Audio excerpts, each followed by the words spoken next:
Biro. Wala ka bang napapansin sa iyong mga kapaligiran?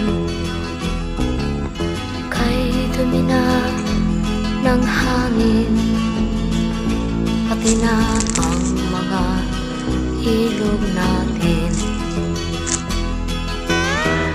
Hindi nga masamang pag-unlad at malayo-layo na rin ang ating narating. Ngunit masdan mo ang tubig sa dagat, dati kulay asul, ngayon'y naging itim.